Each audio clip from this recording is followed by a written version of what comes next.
Just okay. started the live stream, so don't know if anyone there. Maybe if this has the camera, this has its own microphone, then if you pull it forward, it will. No, it is just going there. but it will go there. Oh, it is going there. It is going there. It is going there. Yeah, it is loud enough. Okay. That, yeah.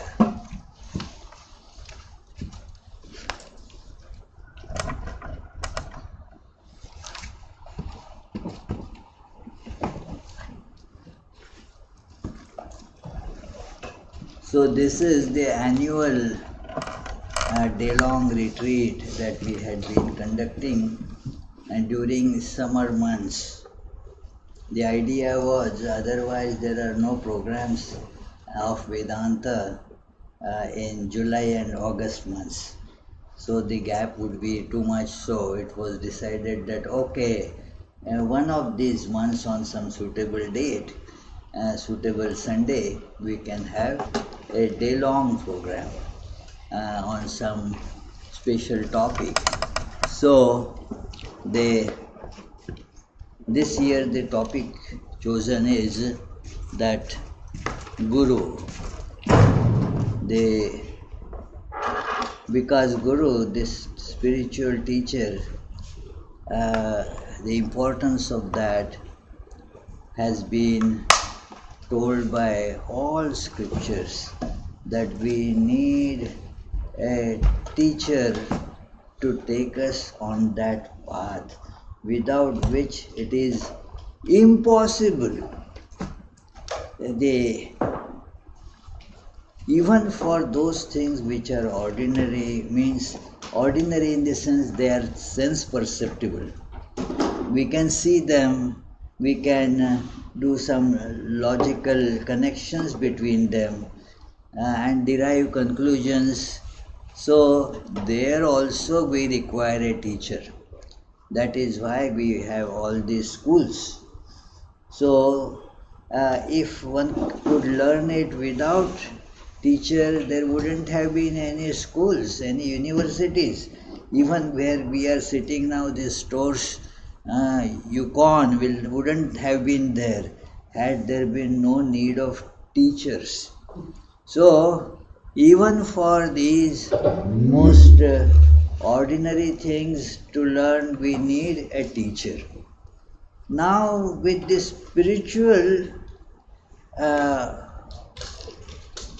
education, the problem becomes much more difficult without a teacher, because our senses and our intellect, our mind cannot understand these things. They are beyond their reach.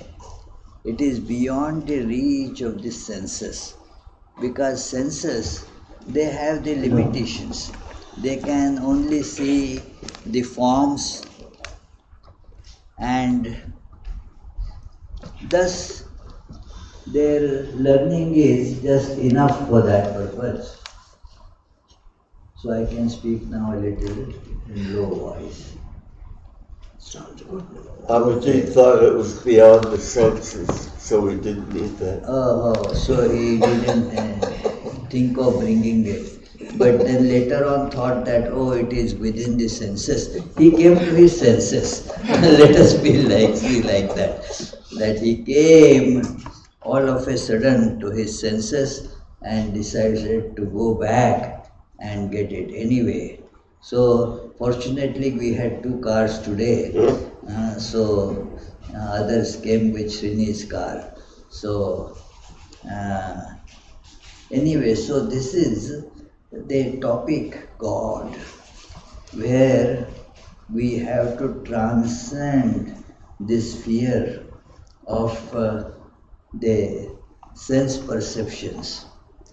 There is no way we can have with our own efforts we can see the truth.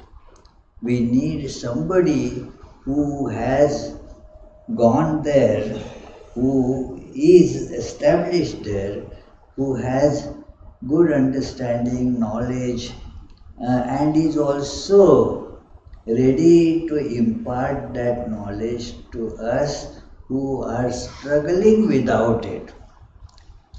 So, that is called Guru in this field, the teacher, that who connects us to the reality beyond the senses. That is the God. It is said in, for example, in Kathopanishad, Yatha sarve pramuchyante kamaye siridishritaha atham martyo mrito bhavati tat atra brahma samashnute. And also where the senses sthiram indriya dharanam, where the sense organs, they kind of become fully calmed down.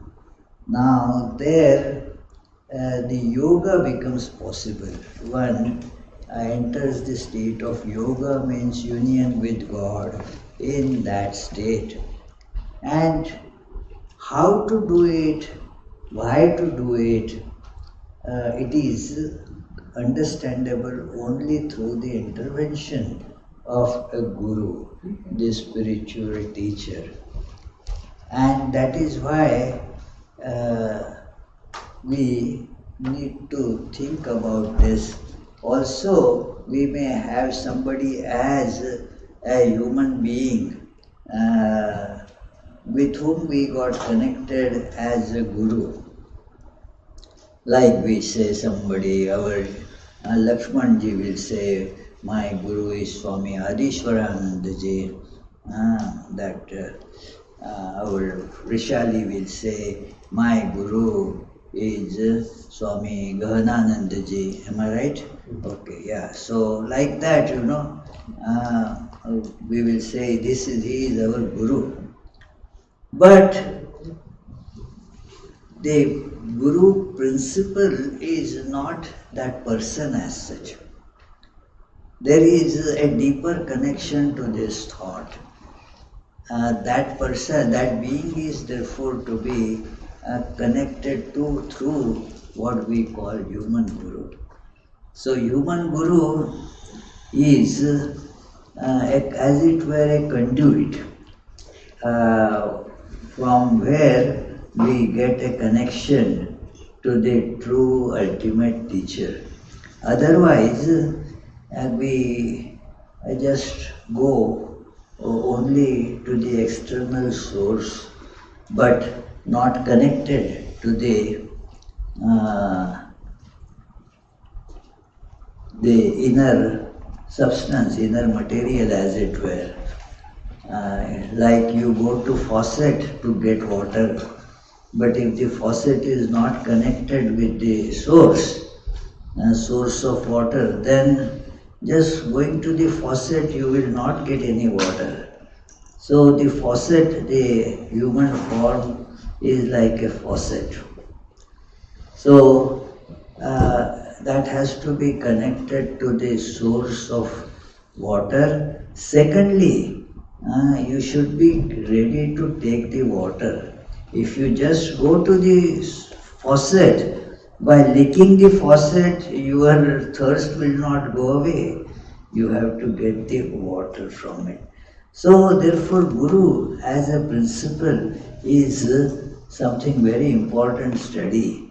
Sri Ramakrishna used to tell there that the Guru is not just a person.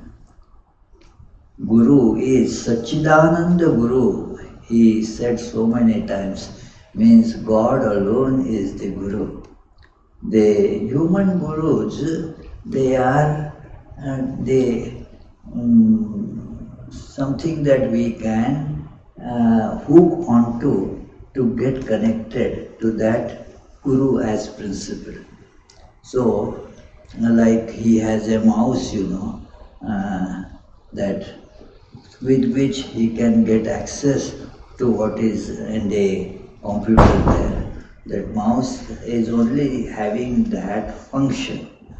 Now if the mouse is not connected to his that laptop, then he may keep on moving the mouse, nothing will happen, you know. It has to get connected to with that. So, yes, some maintenance guy got a call once, you know, that, oh, my mouse is not working.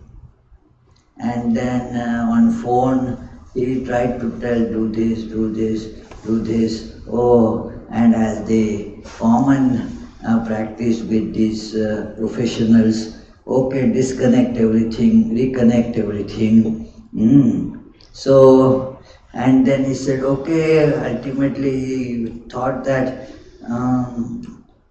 that he might have pulled that mouse out from the that computer.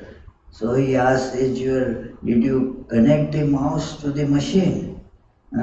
Oh, let me see. No, it is not connected. So now it will not work. So mouse is an access to computer if connected. So Guru is a principle that it is working through an instrument, but it is not the instrument itself. It doesn't means the outer shape of the instrument is not instrument.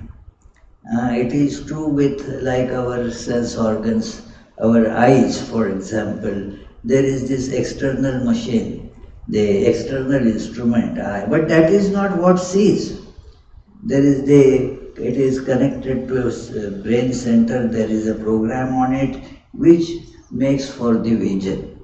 So, exactly like that, the Guru, otherwise my Guru so and so, your Guru so and so, my Guru superior to your Guru and all that, meaningless talk goes on. So Sri Ramakrishna said Guru is thus to be seen as the proper principle. Who can be a Guru? Only God can teach. In the Gospel of Sri Ramakrishna, right in the beginning, that question comes that M said that isn't it that we must teach people around that the image itself is not God. And Sri Ramakrishna said that, now who are you to teach? And the ones whose world is this, who made this world, and that being can teach. You do not know yourself anything and you want to teach everybody. So, one has to see therefore that the teachership is an involved principle. So we recite this, what is called the Guru Stotram, that Gurur Brahma, Gurur Vishnu, Gurur Devo Maheshwara, Gurureva Parabrahma, Tasmai Shri Gurave Namaha.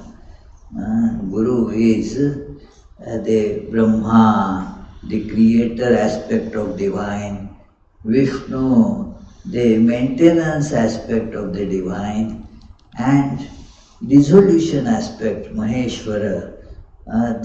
All these three are Guru. Gurur Brahma, Gurur Vishnu, Gurur Devo Maheshwara, Gurureva Parabrahma. That Guru is Parabrahma, the supreme truth. Para means supreme.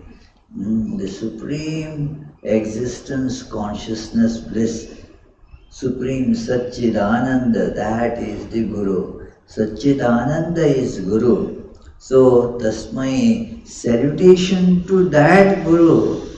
Then, again, it says that these verses we recite very commonly, that it is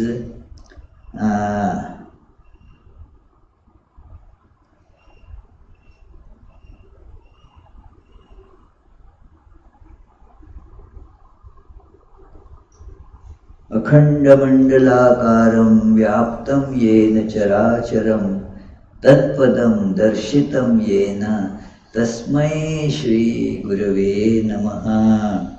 That salutations to that Guru who shows the ultimate truth, what has pervaded Akhanda Mandala Karam Vyaptam Yena Characharam. Everything is pervaded with that supreme existence. We are not conscious of it. We are conscious of the forms of appearing on that. Like when we see movie, we are aware of the different forms, different pictures, different actions. We do not become aware of the screen and that is pervading all of them. We do not say also that we say we went to see the movie, not to see the screen. It is, but what is really there is only the screen.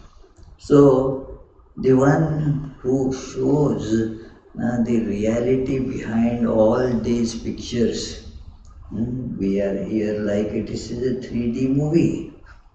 All of us are like the 3D objects moving around. What is the screen which pervades that? That reality is Guru.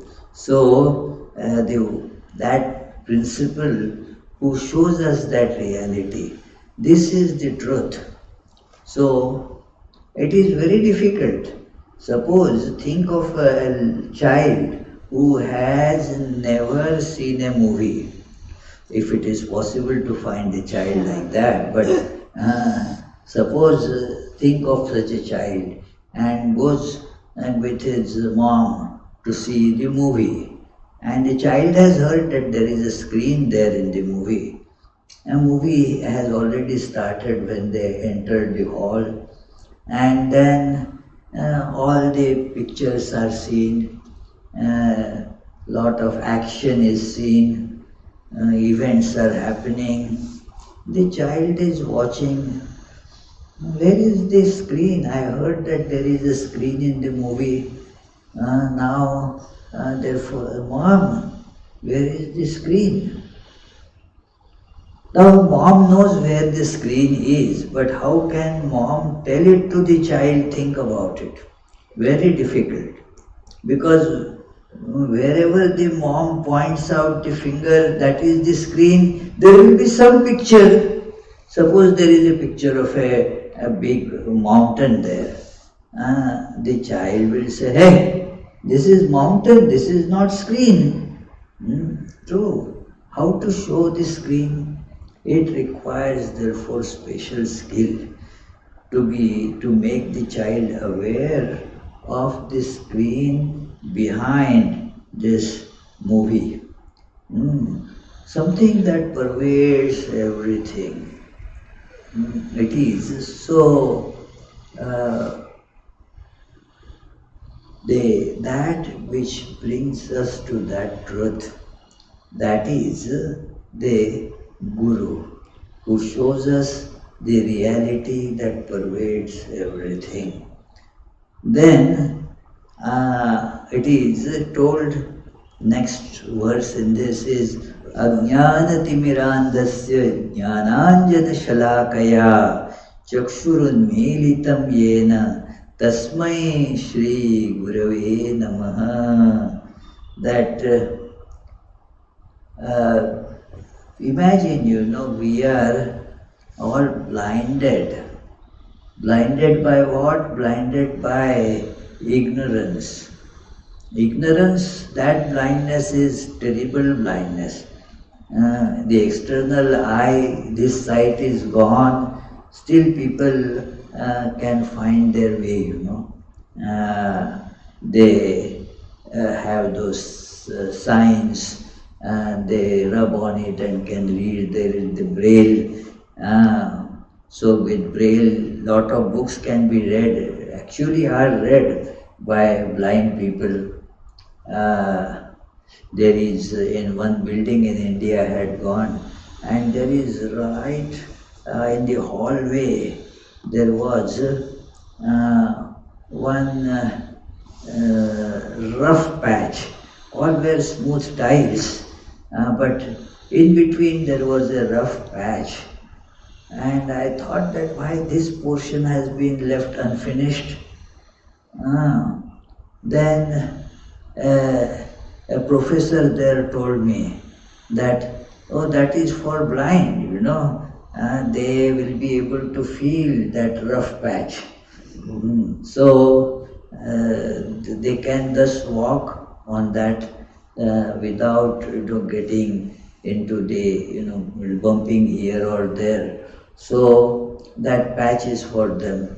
So it is, if your only eyes are blind, you will maybe still be able to find your path.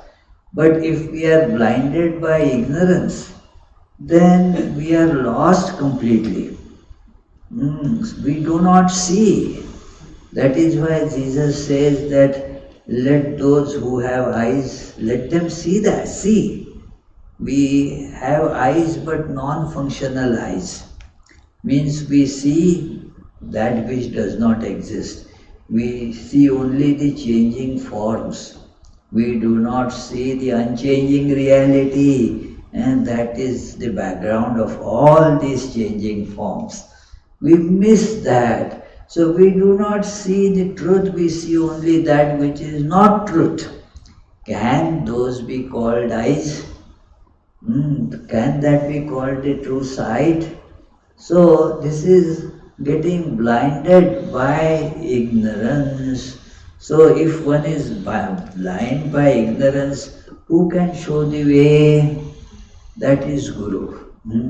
Guru ajnana timirandhasya jnananjana shalakaya. So you put that kind of ointment, because of which this darkness of ignorance, this blindness of ignorance goes away, and you start seeing. This is the magic touch of Guru, that one may not believe this, but this is how it happens. The Guru opens the eyes to the truth. Things change.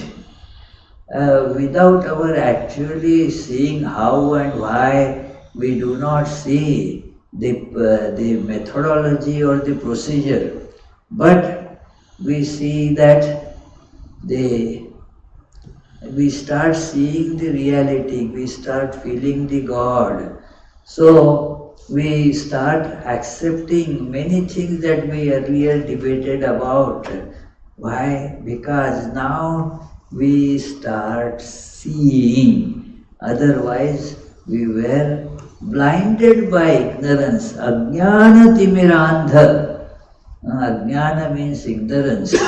That who are blinded by, timira means darkness. The darkness of ignorance, that has blinded us. And so, now since ignorance is that cause of that blindness, knowledge is the antidote of ignorance. That is what can bring back the sight. So we get this sight, by which we now are able to see the truth. And we see incomplete truth, Here we see this like seeing the pictures without knowing the screen. What happens? Many times people get that reaction, getting swayed by what is being seen on the screen. It is, suppose you do not know that it is just pictures. There is the screen behind, and it is, you see somebody is going to commit a big crime, and so you want to prevent that happening. So if you go and try to catch that fellow or hit that fellow, you will hit only the screen, because you think that that fellow is actually there. is not actually there. There is only screen actually there, nothing else. So that is why in this world we get cheated. Taking what appears to the eyes, what meets the eyes to be real. It is not real. It is something that is behind it. Behind, don't take the word literally. Behind means, okay, let me pull it out and something is behind that, not in that sense. This happens many times in the Vedanta understanding because our language is very limited. The language is very poor to express these spiritual truths, and therefore when we read scriptures we have to do some exegesis to get to the proper understanding of it. That because the language being poor, although we say beyond the forms doesn't mean like the beyond this mountain that you see, beyond this hill there is the river. Means what we see, think that yeah, there is this mountain, you climb the mountain and behind that is the river. So these are all the forms. You climb and then these forms are on one side and the river, then you see that is on the other side. No, these forms are just appearances of that reality. Like the screen appears as so many different forms.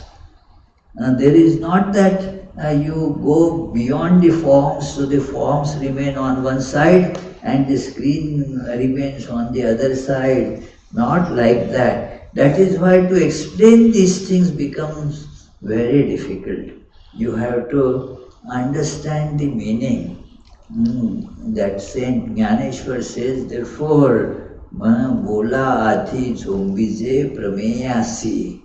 Means before you just hold on to the words, think of what is being hinted by that. In Sanskrit, that Vedanta philosophy, there are therefore told many these ways to understand it. That they, when you have to show somebody, ask, has the moon risen? Yes, the moon is risen. Where is it? Now the moon is covered by a branch of that one tree. Behind the branch there is the moon. Now you point out to the branch. So, but you are not pointing actually to the branch, but beyond the branch the moon is there. That is the object that is being indicated. So, in this, here also we have to see in this way that Guru is to be seen as the one who points out to that. That is the truth.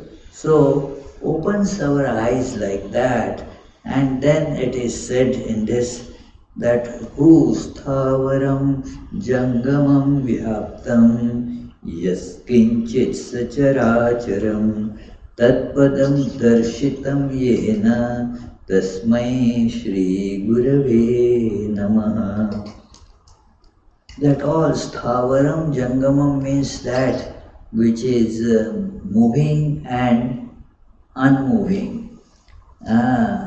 Sthavara means immovable and jangama means movable. So jangam, in Hindi they use this word, isn't it? That jangam, sthavara and jangam means just say, like if you are selling a house, and the house is sthavara, stable. When you leave the house, you do not put the house in the pocket or in the U-Haul truck, but whatever you have in the house, like all the jewelry and the diamonds, the cash, and all other your books, they are put into the U-Haul truck. That is what you did, that you didn't carry the apartment to the new location. And that apartment stays there. That is called sthavara. Jangama is that movable thing. So in the world there you see certain things are immovable, certain things are movable. So both of these are pervaded with that which is really immovable. Really immovable. Other things, although for convenience in this world we say they are immovable, but not ultimately in truth it is not immovable. It is like earth itself moves. So this hall, how can it be called immovable? Earth moves, so with that it also moves. Between earth and the hall there is no relative movement. That much you can say. But absolutely nothing is like that immovable. It is moving. And so somebody was telling me the other day, Swami, you are doing a lot of traveling, so much traveling. I said, comparatively speaking, nothing much. All of us anyway are traveling per day 25,000 miles. The earth moves, so earth, the circumference of earth is about 25,000 miles. So everybody travels 25,000 miles per day. So in that another 100 miles here and there, what difference does it make? So it is like that day. Moving, non-moving, even that which is thought to be non-moving actually moves. But that which is supremely immovable, and that is the God, it doesn't move at all. Again, you can take, just for understanding, the example of the movie. In the movie, you see a house and lot of cars. There is a road in front of the house. Lot of cars are moving on that road. So there the house is stable, doesn't move. The cars on the road in front of the house, they are moving. But the screen is supremely immovable. That house also, when that movie is finished, it is gone. It moved, but the screen doesn't move. So imagine, think of that principle, which is pervading everything and is truly immovable. Because moving means what? This is Swami Vivekananda points it out in Jnana Yoga, that moving means from one place to another place.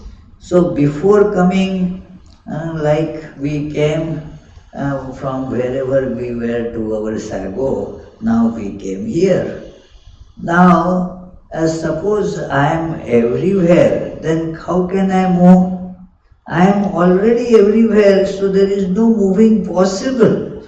Moving means one should be at one place but not at another place. So from one place, now you leave that place and come to another place, that is the movement.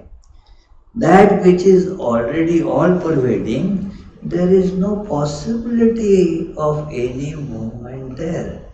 So, therefore that principle is called Guru here, that it is the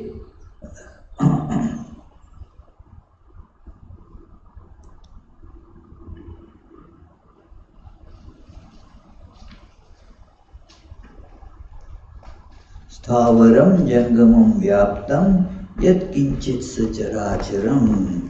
So, tatpadam darshitam yena, that all-pervading truth is indicated by that being is called the Guru. So there is another idea here that Guru only points out to it. We have to go there. So showing means pointing the road, that go in this direction. That is the job of the Guru.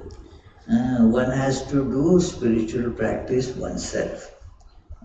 That is not to be, the Guru will not do it for you himself or herself. You have to do it yourself. Guru is called, therefore, nice Sanskrit word is there, Deshika. Deshika means the one who shows the direction. It is like GPS. GPS tells you, and we were coming here, so take a left here, take a right there, and 7.5 miles on this road and so forth. But GPS tells you that, and you have to drive the car. If you just sit there, that nothing will happen. So, similarly, the Guru gives the directions, but we have to go ourselves. The sadhana, the spiritual practice, is not to be done by Guru, but by us. This is another important fact that this hymn points out. So, it is, and once you have the Guru, then what happens? The Guru, when we see, take somebody as Guru, a well-connected faucet, and we know what is to be done with the faucet to get the water. Now, then things become very simple for us. Do you know now, hardly anybody may remember, our memories are very, very, very weak, short-lived. So, how we used to travel before GPS? What? Lakshmanji, do you remember? Deepak? Atlas. Yeah. So you have to use that, and then suppose you did that map. Now you see that road is blocked because of some road construction or accident. Now you again, how do I go again? So you have to find some alternates. Look at this map. So it was so difficult then. So now with GPS things have become very easy. So earlier the maps used to be the GPS.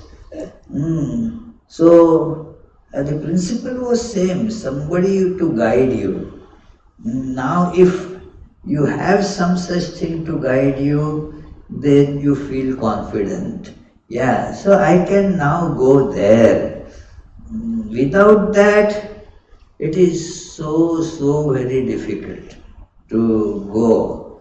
Earlier people used to have that, would ask somebody, especially the gas station, that, how can I go here? And sometimes I found a gas station person also, I am new here, I don't know. How would that gas station fellow know that? So we do that without Guru, we are lost even there, that how to move forward. But if you get the directions, that even the gas station fellow tells, go there, turn left, turn right. Even I don't know that is a direction, at least not given the wrong this thing. In some place is quite notorious for that. In India there is one city, and the people in that city, they are known for misguiding, So it is, you ask, hey, is this like, And even knowingly that fellow will tell you, oh no, not you were going, and in a very polished language, oh sorry, you were going exactly in the opposite direction, go like that. And then you get misled, spend another hour going there, you don't find it, then it becomes very difficult. Yeah, it is. I have experienced it there. Once from here I had called, that that place was somebody I knew in that city.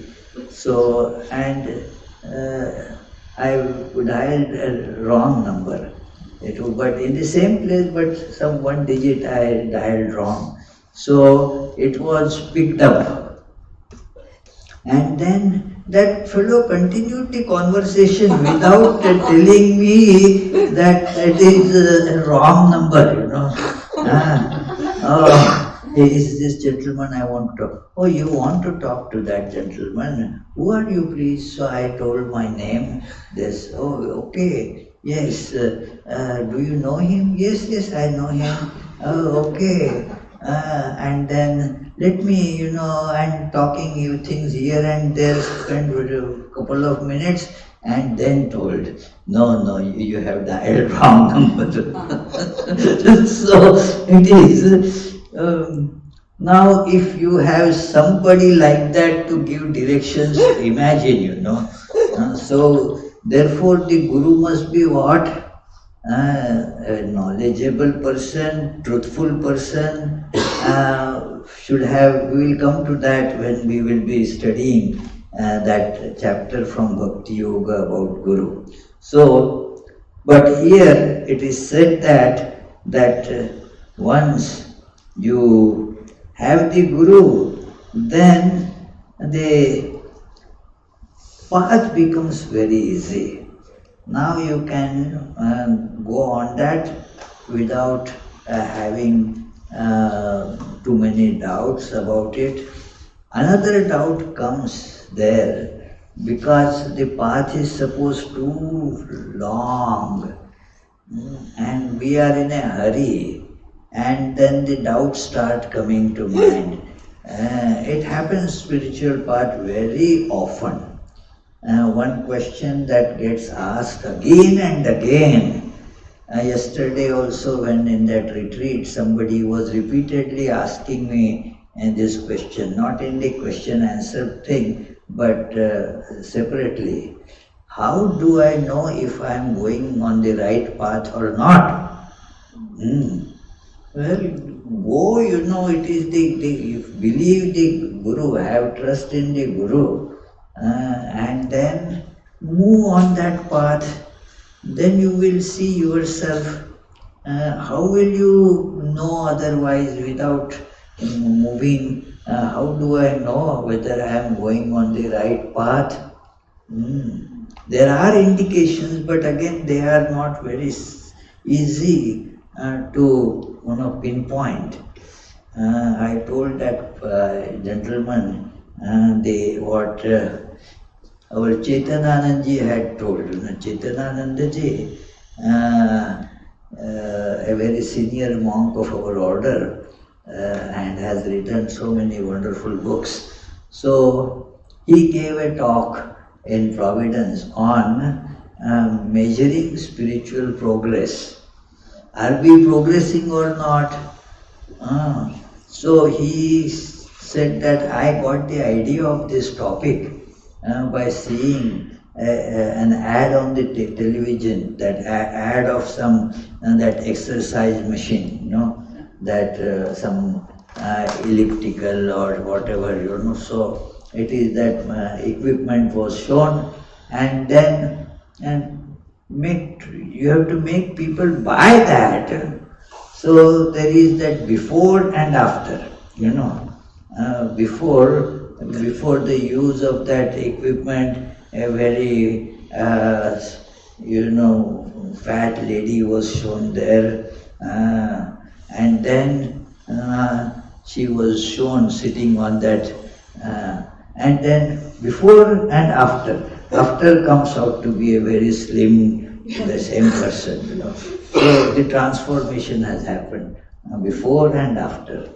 So he said, we should have some such availability of picture, before spiritual practice and after spiritual practice.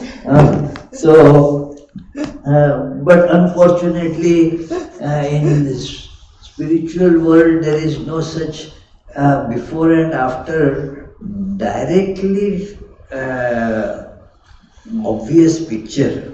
The person does not really change the form, doesn't after spiritual practice, this fellow who was so stout has become so slim. You cannot show anything like that. In fact, it may happen in the reverse also, who knows.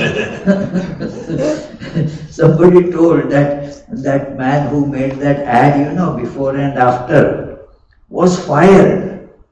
Why was fired? He made such a good advertisement. Because that advertisement was meant to sell that equipment in Arabia. And there they read from right to left. So imagine.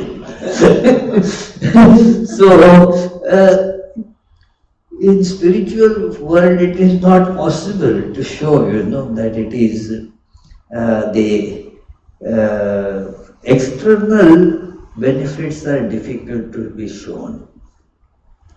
Even you cannot tell that a person, many times these things are told to be happening if you practice meditation, your blood pressure will become stabilized, your diabetes will go away and so forth.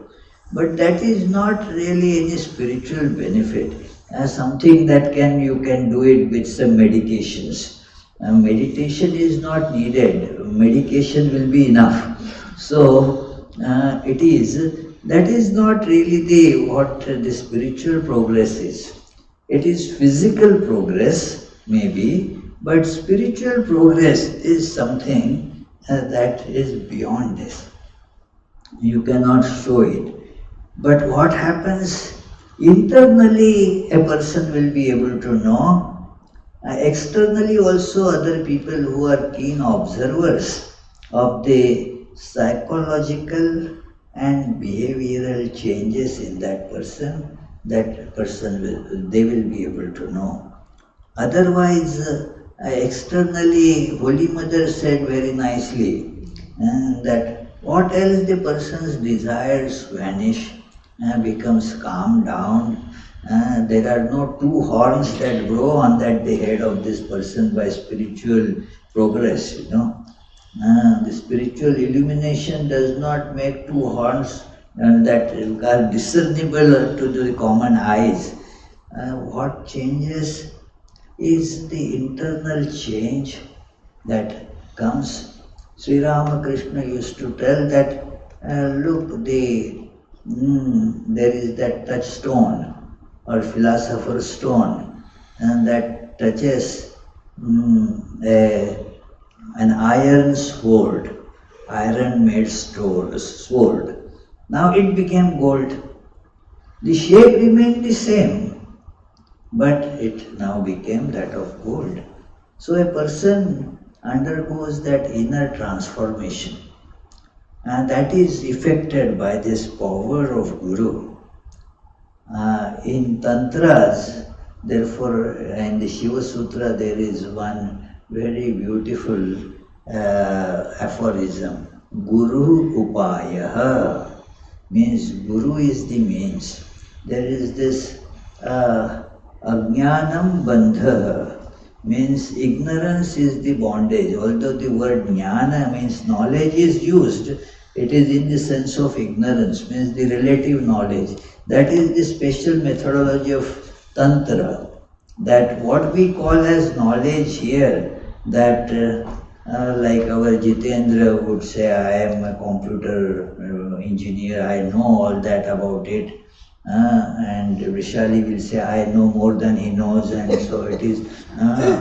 Or somebody will say that, no, I have all the knowledge of finance and so forth. Teresa will say, no, I know all that psychology of everybody. So, yeah, be careful. Yeah. So, it is. So, this is knowledge. We know. Do we know? This is actually ignorance masquerading as knowledge. So, therefore, it is called knowledge, but it is ignorance. So, that knowledge is bondage. That is how in Bible also it is that Genesis tells how it happened. Those Adam and Eve, they were told, don't eat the fruit of this tree of knowledge, not tree of ignorance, tree of knowledge. And now why should it be called tree of knowledge? It is mistakenly called knowledge. The ignorance is so dark that it appears as knowledge. That ignorance appears as knowledge. Imagine how the darkness is. If we do not know even this that we don't know, we think that we know while we do not know. That is how this knowledge of the world is. Ignorance masquerading as knowledge. And the result of that is bondage. Ajnanam bandha. That is what the Shiva Sutra says. But then how to get liberated from that? Guru Upaya. Guru is the means for that liberation. If you get the Guru, then Guru shows you how you can go beyond this by giving up the ignorance. And therefore, actually there is nothing done to get liberated. Ignorance is thrown away. What did you throw away? Actually, you didn't throw away anything. Only ignorance, avidya is discarded. So actually nothing is thrown away. Nothing is done. Only ignorance has gone. So it is told here that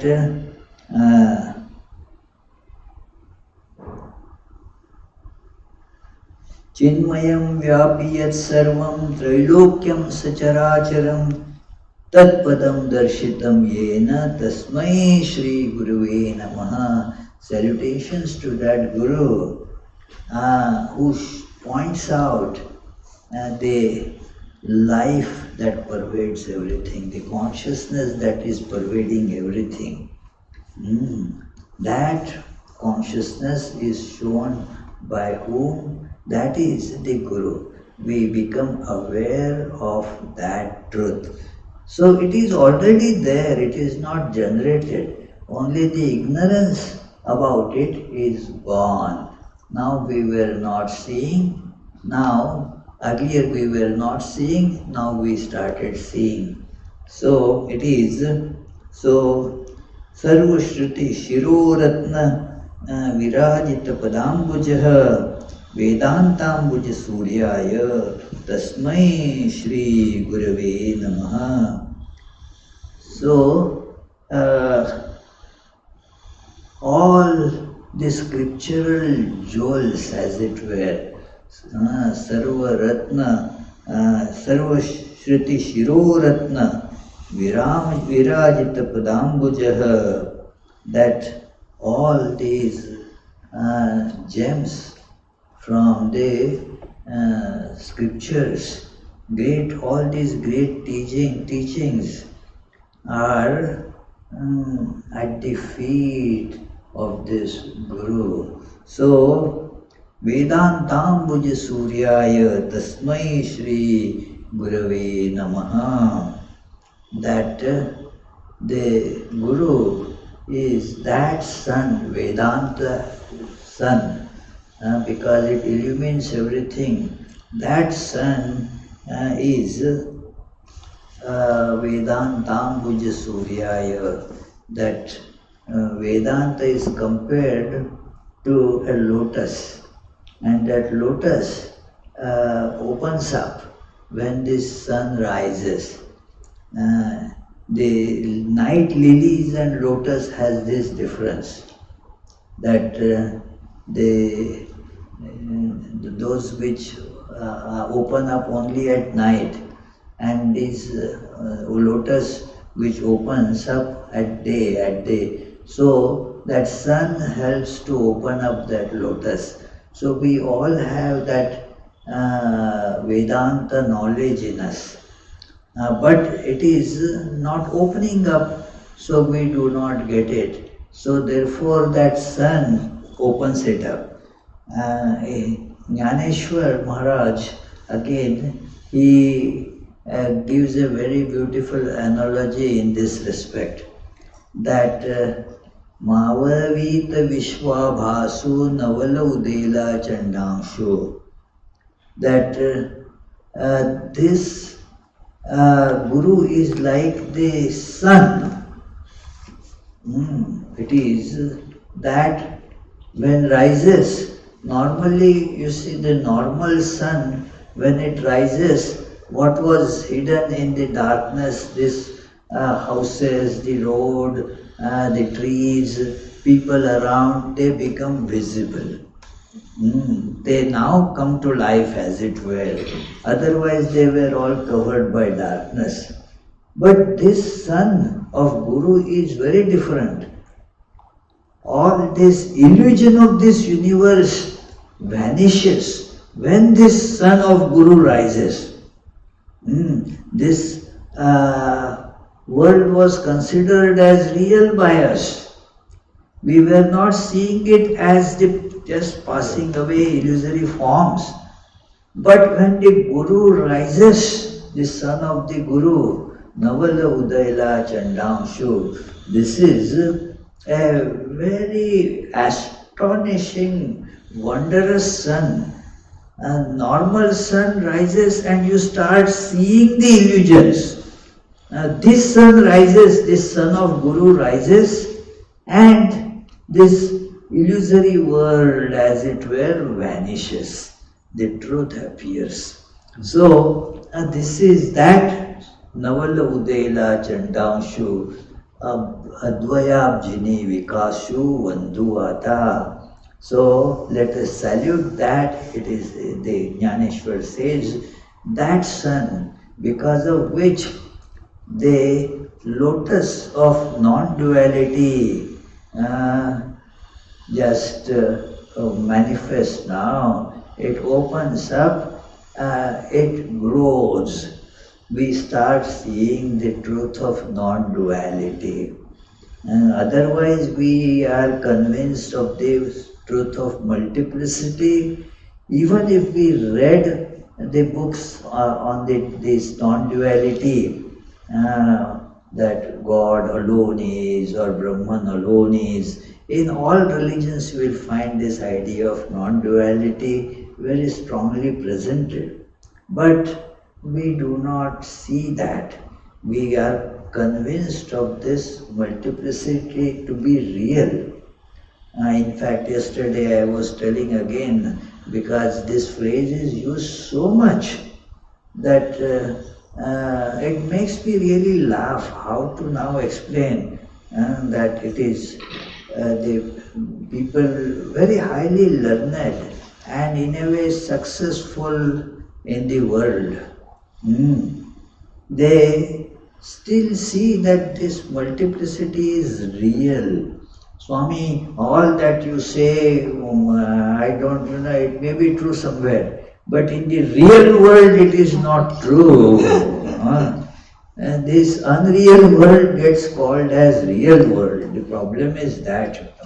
Now it is, and that conviction is so strong that this is real. God is, who knows, is unreal.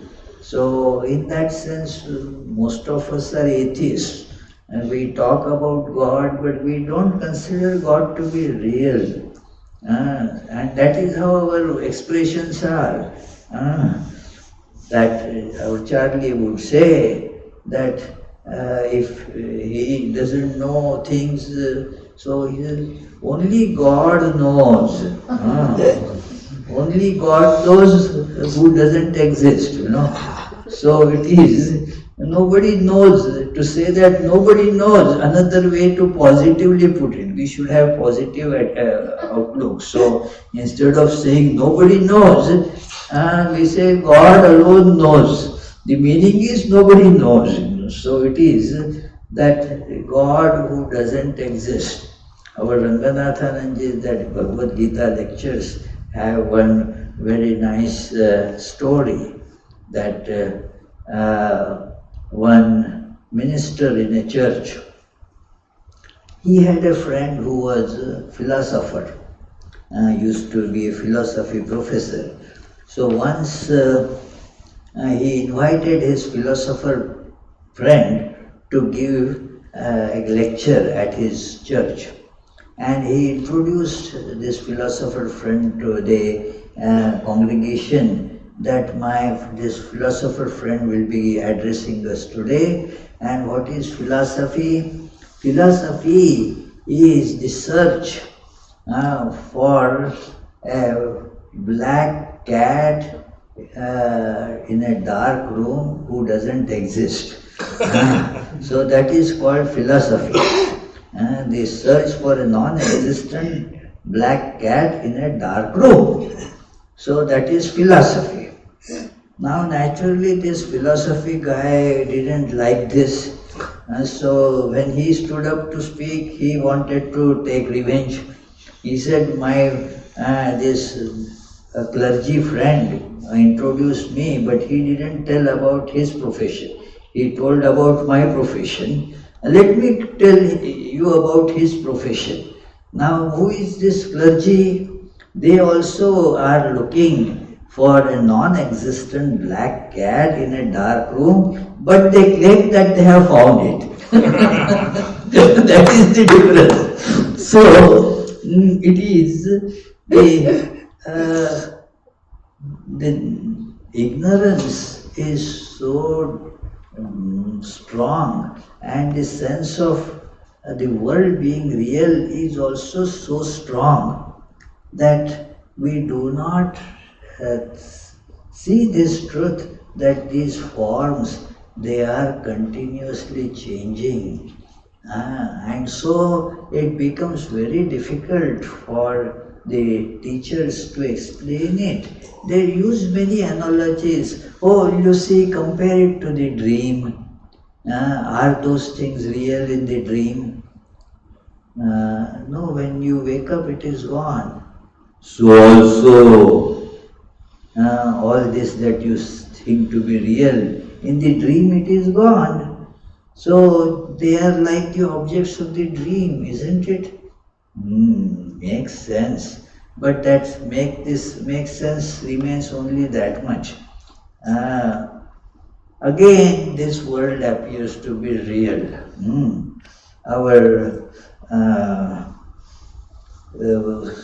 So many, this like Deepak, very brilliant man sitting here, so brilliant in a sense, very successful person. So he says, but I have a question. It is that how this, he has become, had you seen him asking questions some 3-4 years ago, used to get so agitated because this is all, although knows unreal, but then why it is like this? Very valid questions, very perturbing questions.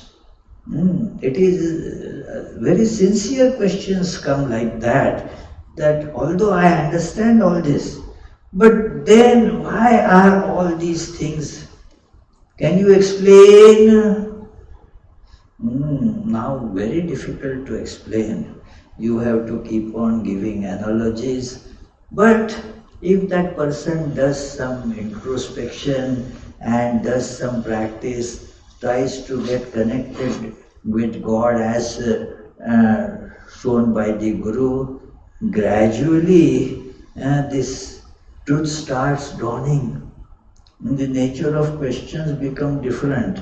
You know, in Bhagavad Gita you can see it, Arjuna asks so many questions, but there is an evolution in the questions.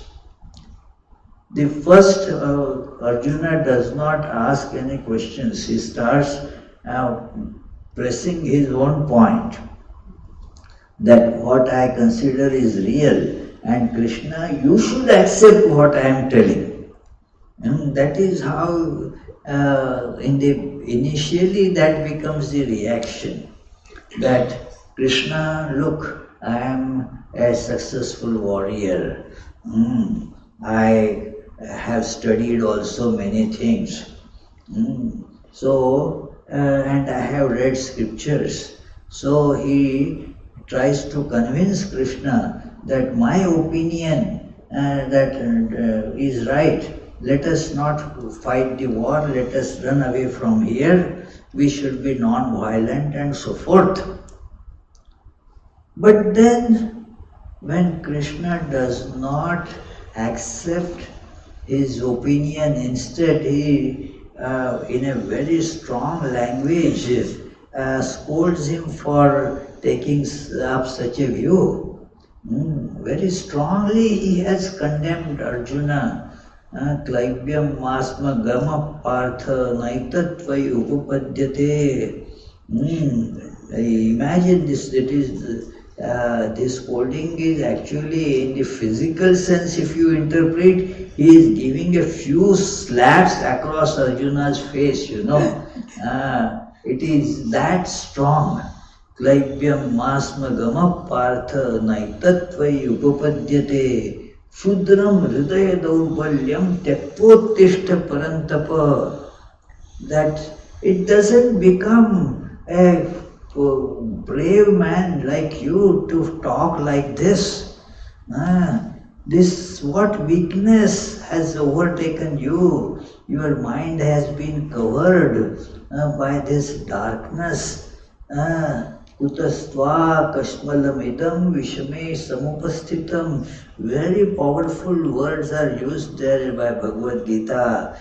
And then Arjuna gets into senses. Giving slaps, you know. Not that, oh my dear Arjuna, maybe you are right. Not like that. That could have helped. That would have made Arjuna continue in the same, you know, that Krishna was not a modern psychologist. That helps, you know. It is so. He uses, doesn't care what trauma it will leave on Arjuna. So scolds him with such ferocious way, you know. Arjuna gets shaken from the roots, because the next sentences indicate that oh, I am overtaken by all this sorrow, this feeling of dejection. Yat shokamut shoshanamapi indriyanam, that all my body, all my limbs, they are losing the strength, as it were. I don't know what is right, what is wrong. I am your disciple. That is where he first makes this confession, that, oh Krishna, earlier he is just only a friend, not a teacher. Arjuna and Krishna, they were almost same age, and then Krishna was just friend of Arjuna. So now Arjuna sees himself as the disciple, Krishna becomes the Guru. He takes Krishna as the Guru. But his questions are not any spiritual questions right now. It takes long time to get a person oriented to spiritual, asking spiritual question. The question is just worldly question. I am suffering because of this dilemma. Please take me out of the suffering. Very simple question, like somebody will go to a physician. Oh doctor, I have got this terrible headache. Somehow please do something to remove this. I am suffering a lot. I called once the dentist. That is how the dentist get called, that, oh, there's so much of pain. I cannot, not only I cannot eat any food, I cannot even drink water. Such an excruciating pain. Please do something. No, right now we are not open. Please, it is it is because we are so eager, that pain is so much tormenting that we want something urgently to be done. So Arjuna is in that state, and so seeking a very, very urgent and effective help which God alone can provide. And not that God alone, that Charlie would say that God alone knows, means that non-existent something. Who said that? Oh, okay, not now. Okay, you didn't say that, agreed. It is. So, because otherwise that will become point of argumentation. When did I say that? Okay, so forget God it. alone knows. I don't know. No, God alone knows when you said that. Okay, that's the good answer. The fellow is, smarter than he looks anyway. So, it is Krishna is asked only this much, take me out of this terrible pain and suffering that I am immersed in. I don't know how to get out of it. So please help me out of this.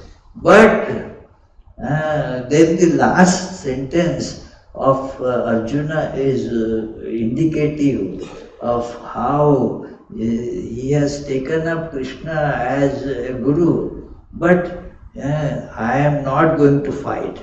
That he tells, not ready to listen to Guru in that way, that it is, I am not going to fight. And yotsyu iti govindam, I am not going to fight.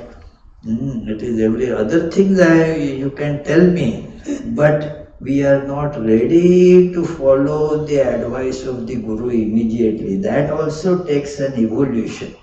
First step is that, okay, Guru, but then one has to listen to the Guru. Thank you, dear. So Guru, it is, So we need the Guru even for this, you see. So that is Vedantam Bhuja Suryaya Tasmai Shri Guruve Namaha. Chaitanyam Shashvatam Shantam.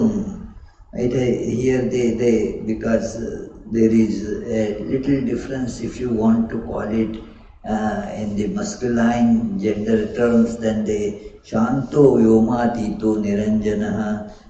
But in many other renditions, that Chaitanyam is considered without any gender neuter. So the neuter is used. Chaitanyam Shashvatam Shantam Vyomatitam Niranjanam Bindu Nada Kalatitaha Tasmai Shri Guruve Namaha. So that supreme consciousness, which is actually beyond any change. Bindu Nada Kala. and that is the process of evolution of this world. It is very much like from singularity in Einstein's way of expressing how it came from singularity and will merge back into singularity. So the Big Bang and this, otherwise it was all condensed in a point. Now a Big Bang threw all these forms out. And they are going, one theory is there. These are theories with some experimental backing, that all these different galaxies, they are moving with increasing acceleration. Not only velocity, the acceleration also is increasing. They are moving away from each other. So that is how the universe is expanding, and they call it expanding universe theory. So it is, and then, but the gravity brings it together. It will keep on expanding up to a level, then things will start falling together, will continue to fall. Everything will become then again condensed back to a singularity. So this is how the process of the evolution of this world from a point to such huge expanse. But that is called Bindu Nada Kala. That progress of that, right from Bindu means a point. So a point in Vedanta Sara, it is called. Now this is only the ignorance, then it evolves into God alone is there, Atman alone is there. From that, because of the ignorance, now you have got causal body. From that causal body, the subtle body comes up. From the subtle body, gross body comes up. And the process has been described very meticulously. And that creates an illusion as if that process is real, as if that reality actually has changed into this. And so again and again they say it is only ignorance, remember. It is the expression of ignorance, the dance of ignorance. So that principle, that Chaitanya or the Supreme Consciousness doesn't undergo any such change. And that is shown by this Tasmai Shri Gurave Nama salutation to that Guru who points out to that truth, like pointing out the screen.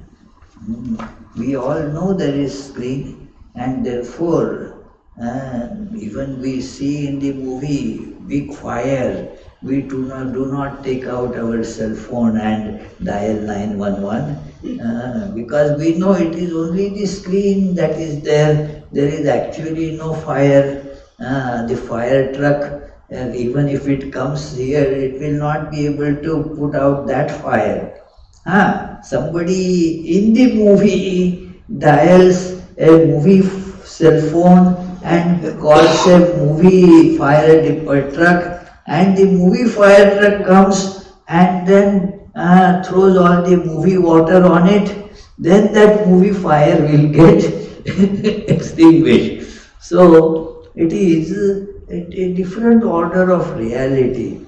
And so the Guru points out, you say it is not real, it is only, I used to weep seeing, in the childhood, my mom and I gone to see movie. Now some very sad scene comes up and then that character in the movie would be sobbing.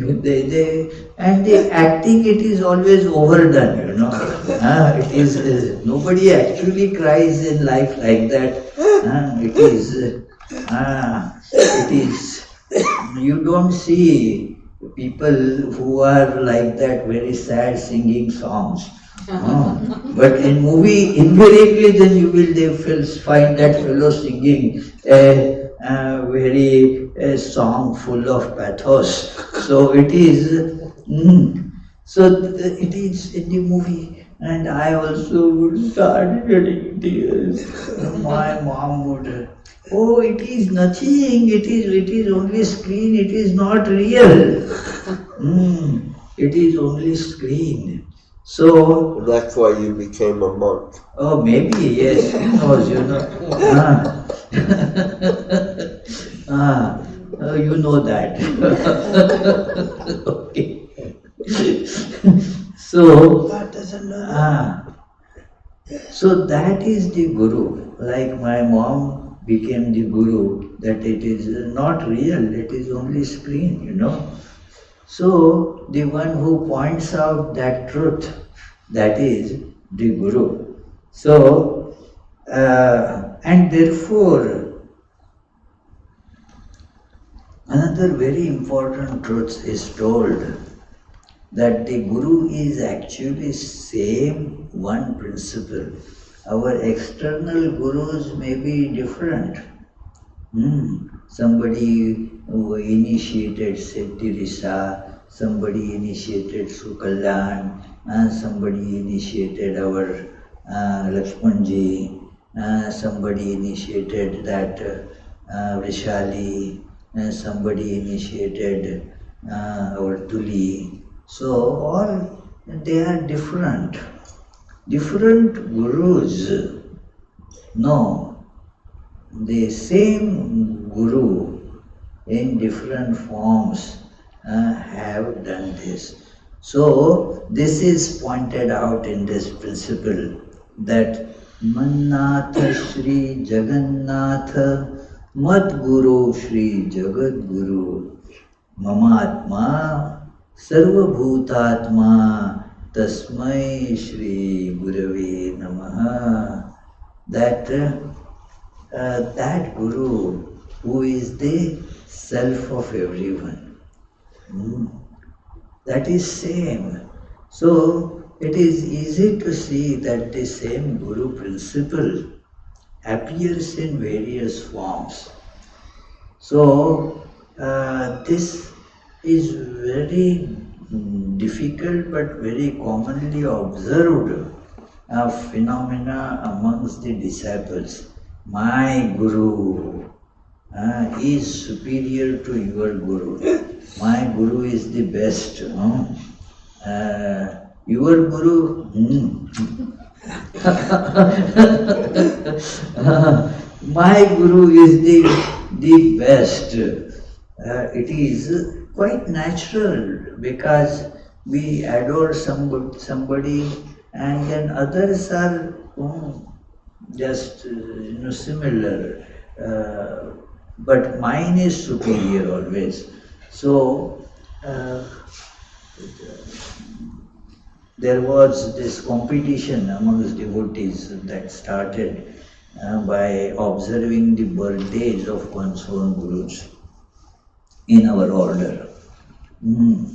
Every center, now the Ramakrishna mission centers, there are devotees here of one Guru, devotees of other Gurus. So,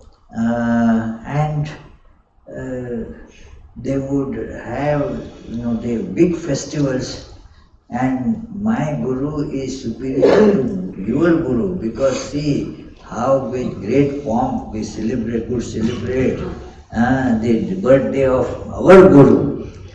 Your Guru, only 5 people came, and so my Guru, see, 500 came, as if that.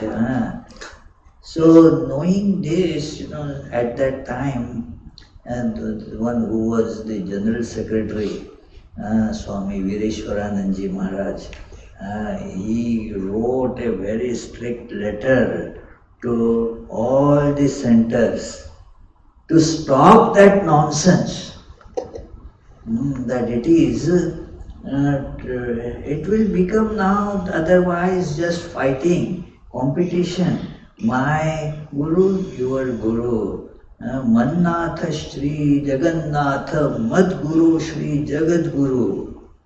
Mamatma Sarvabhutatma Tasmai Shri Gurave Namah. Salutation to that Guru who is the principle like the eye pervading in all different bodies. Same eye is in everyone. The body is different, but the eye remains the same. So similarly the Guru principle is same in everybody. So that is to be understood. That is the real Guru. Otherwise, there will be no end to this fighting. And we will lose the benefit of having Guru.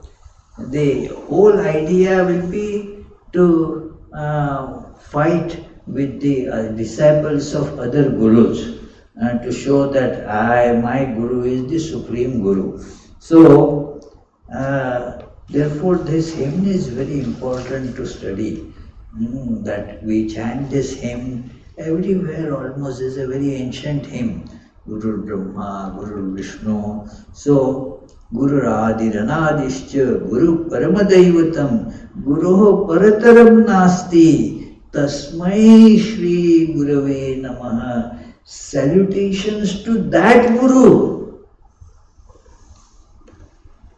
What Guru, not what we imagine to be my Guru. Salutation to that Guru who is in the beginning, in the middle, in the end, has no beginning or end. The principle that is everywhere, and that is Paramadaivatam, that is the greatest object of worship,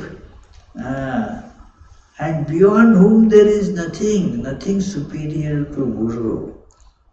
So, Tasmai Shri Gurave Namaha. And here comes a very delicate and very important question. Then what about our individual Gurus? Should we not show proper respect and adoration and reverence to them?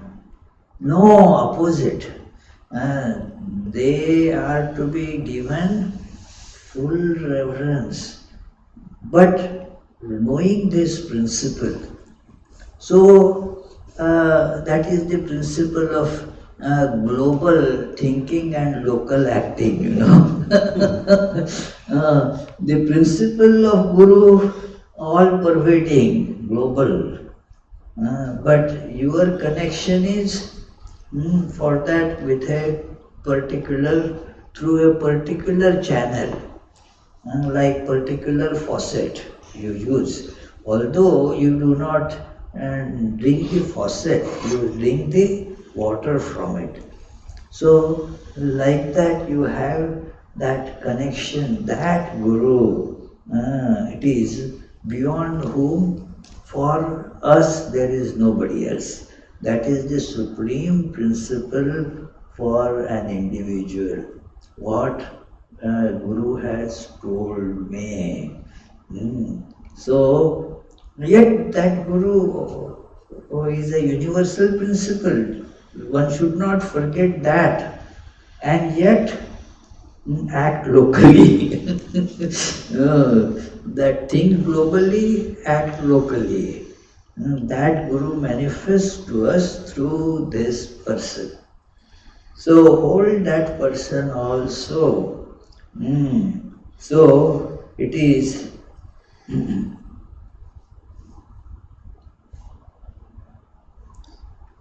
न गुरोरधिकं तत्वं न गुरोरधिकं तपः तत्वज्ञानात् परं नास्ति तस्मै श्री गुरवे नमः.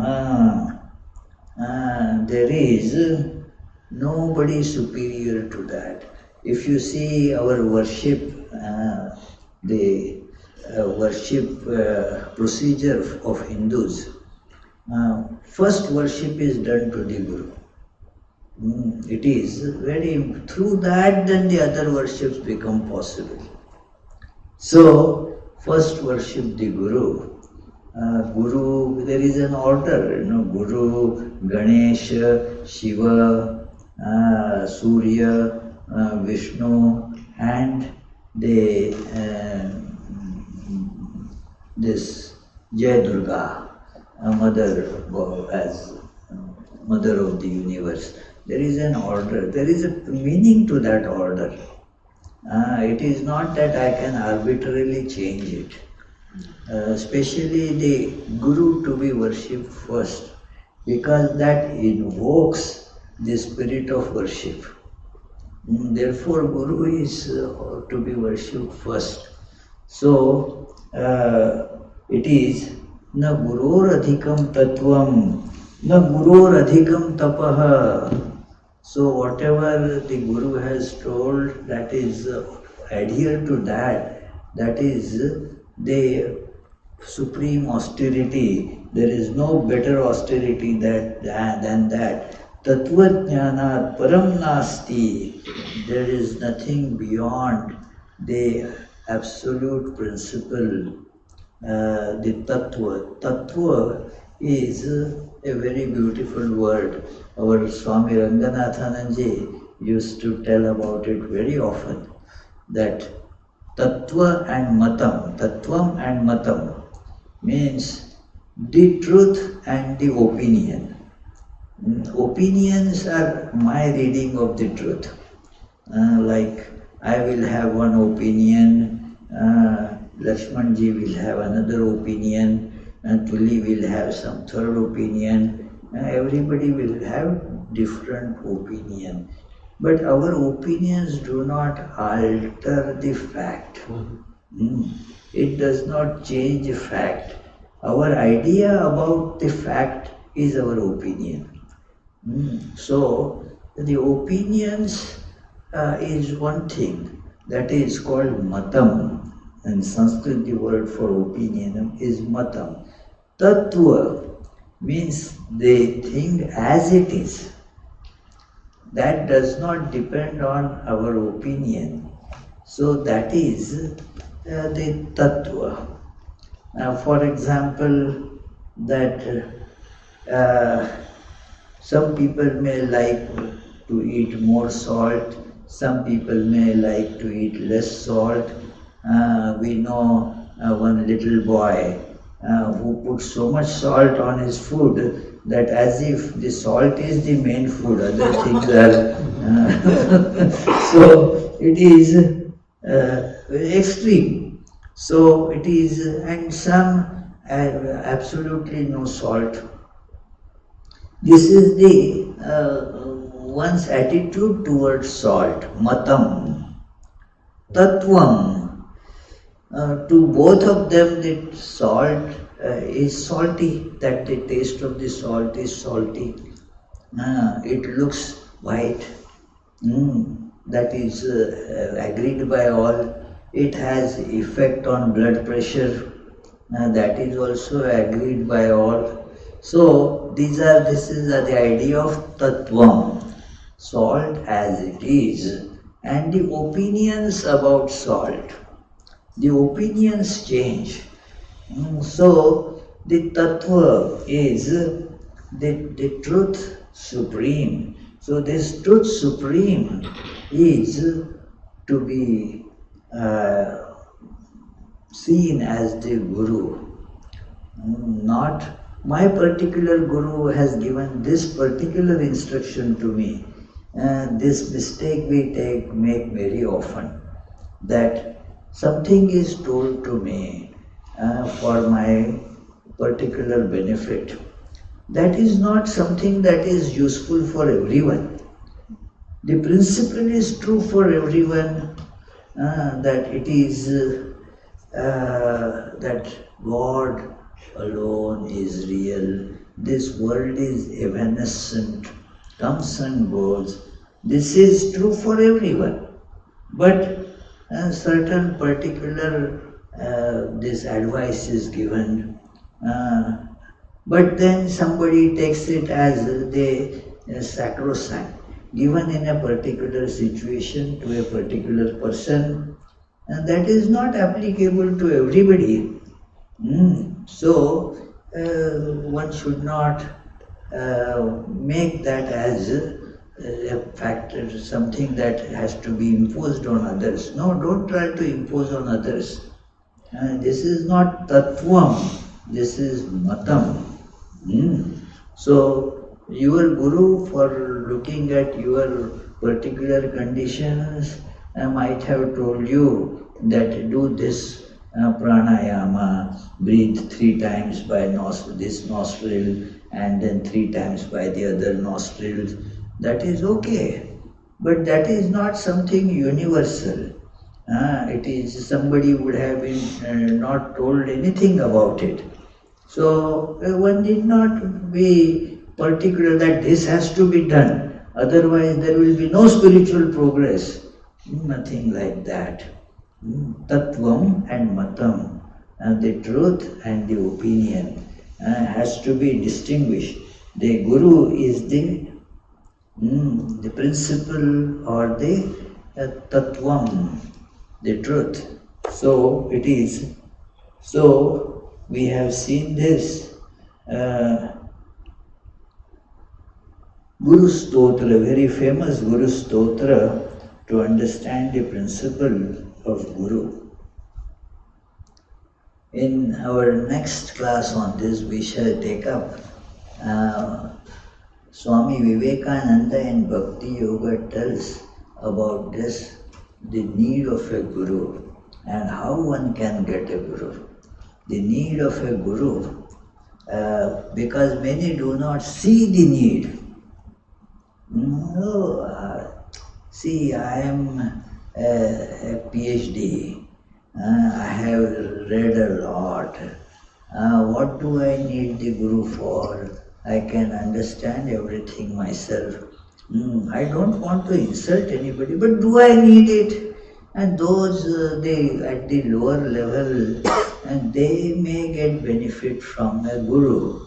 But a person of my this brilliance, I don't need, I think I can do it on my own, I don't need Guru. So Swami Vivekananda will be telling the need for the Guru. We need a Guru. Let us, and then the qualifications of Guru. But it is, he tells the qualifications of the disciple first, then the qualifications of the Guru. He begins as it were, he is going to tell the qualifications of Guru. But instead he starts saying the qualifications of the disciple. The idea is that if you are a disciple, then you will get Guru. Your job is to what? To become a disciple. Then you will get Guru.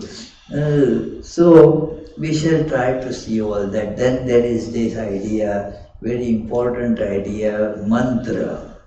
Guru puts this power in the disciple through mantra. What is the meaning of mantra? So then the chosen ideal, Ishtam, all those beautiful principles have been discussed threadbare by Vivekananda in that small treatise, Bhakti Yoga, the yoga of devotion. So in our next session, and we shall see that, now we will be having some lunch.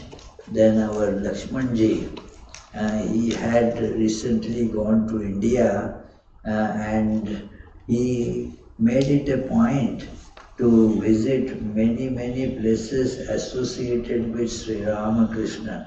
He went there with devotion, and now I requested him. He took a lot of pictures also. He was now and then was sending pictures to Vinay as well as to Sandhya. He didn't send me anything. Yeah, it is.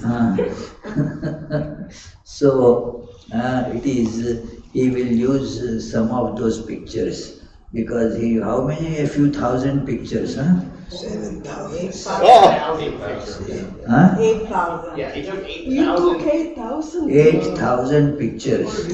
So, Many of them done a lot huh? of pictures. I mean, But you like, retreat takes 100, like a 300. just have a special retreat of this kind. Yeah. Yes, Jyoti takes every year. You will, and not feel too proud about it. She must have taken about 20,000. Yeah, some photos. Not today, but yeah. So he will describe. Don't get too disheartened. He has that the pictures have been shortlisted by him. What's your name, dear? Derek. Huh? Derek. Derek, yeah. So Derek has helped to condense it, and then it will be shown here. So on the screen, and he will be giving information about that because in 1 hour he has to manage everything. So after lunch, that will be the treat. Maharaj, what time is the not to next sleep. lecture session? I'll just let people know that they can Now suppose by 1 o'clock we wrap up our lunch. What is time now? at 12:25. 12:25. So say give a few more minutes, then maybe at 3 o'clock we can start the next lecture.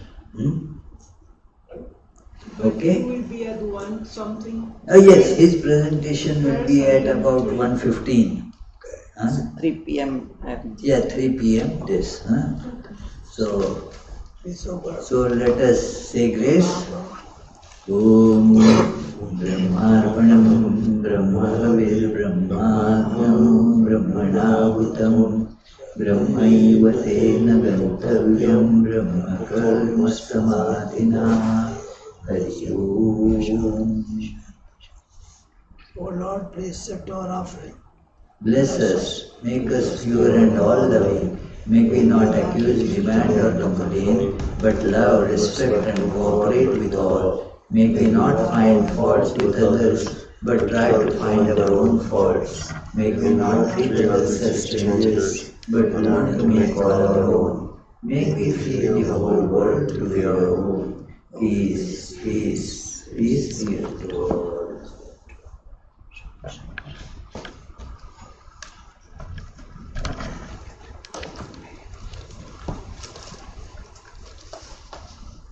My bar gets up.